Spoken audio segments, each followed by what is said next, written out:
Right now at 11:07 is On Your Side, getting answers and a new perspective of this moment. An Army veteran who works as a photographer being confronted by an Arlington police officer. Now that man says he was racially profiled and he filed a complaint. Last week we shared that video and his concerns. Well, tonight and only on 7, Arlington Police is sharing the body cam footage and the initial call to police. 7 On Your Side's Annalisa Gale has been on top of the story. She has the new footage and that call. Annalisa? Arlington Police and Fire, how may I help you? Hi, we got a person parked on our block that's taking pictures of the Henderson Hall gate, or the Southgate Road gate to the military base. A male in a silver BMW was taking pictures of the gate, people walking by. Apparently he just left the area. A neighbor's 911 call between Southgate Road and South Orme Street led to this response. We confronted him and he just wouldn't engage and he waved us off, but he's just sitting there taking pictures. Not sure that's illegal, but it's kind of creepy. That call was regarding Marlon Crutchfield, a decorated Army veteran, former Capitol Police officer, and current real estate agent and photographer. He says the call itself was misleading. I clearly believe that it was a racial profile incident. I never got out of the car. He also denies taking photos from inside his vehicle while he prepared for a visit with his client. It's just not right.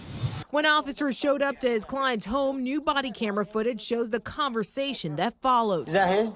Let me talk to you just a second. Sure. Because I think you were like taking pictures or something there by a military base, so neighbors were worried. I understand that we have a very nosy neighbor that didn't see me take a picture of anything. I'm offended that you're interrupting me on my job right now. And I'm trying to do my job as well, sir.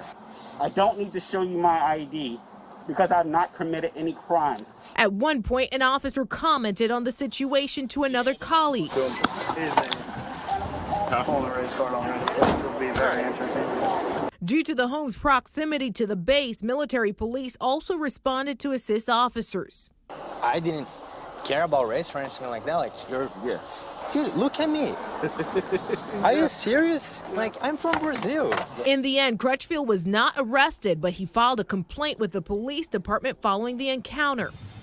And I think about how things could have gone. I think that there should be penalties brought forth, charges brought forth on people that make these frivolous phone calls. Our 911 professionals perhaps need to do a little bit more evaluation and ask some questions when these calls are taken in. The Arlington branch of the NAACP continues to investigate the police department's response. There's a lot of things that we can learn from this. I would hope that the police department take it upon themselves to use this moment and this time to evaluate process and procedures, policies, and make some changes. It's a good thing Mr. Crutchfield knew his rights. And they're calling for leaders in the county to chime in. We would like to hear from the county board. We want to hear more from the acting chief of police. We want our citizens to report suspicious activity when they see it. But again, a black man sitting in his car, performing his job, or going to his client's house is not a crime. In Arlington, Annalisa Gale, ABC 7 News. 7 On Your Side has followed this story from the initial viral video. You can go to WJLA.com to see that, the body camera footage, even listen to the police call and dispatcher. Again, this exclusive story and coverage continues online right now at WJLA.com.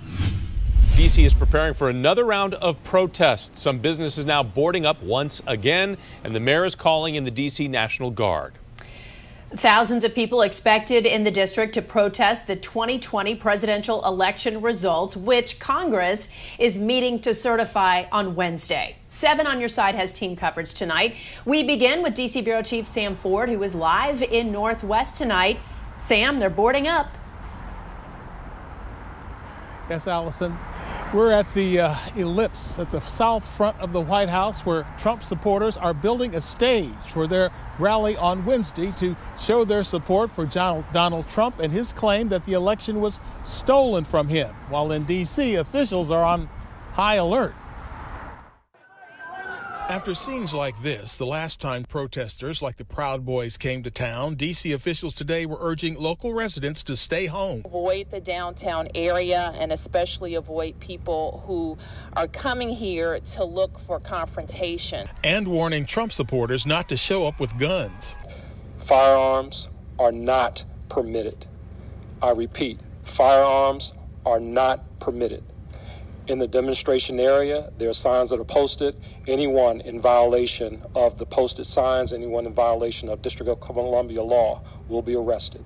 We saw these signs today. All firearms prohibited near Freedom Plaza and other likely protest sites. Conti says he may shut down Black Lives Matter Plaza completely. Because it is a flashpoint for contentious interactions between demonstrators. At the church's request, he's also putting police officers outside downtown churches that have Black Lives Matter signs, which Trump supporters destroyed last time. We've asked the police for 24-hour presence, visible presence at congregations. He noted after Trump protesters destroyed the signs last time and Asbury Methodists replaced theirs days later, somebody stole it again. They definitely now have churches on their radar screen as a potential target, given what's already happened.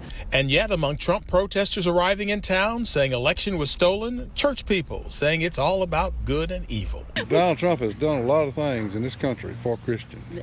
And that's the reason, you know, he stood up for us, so we're standing up for him.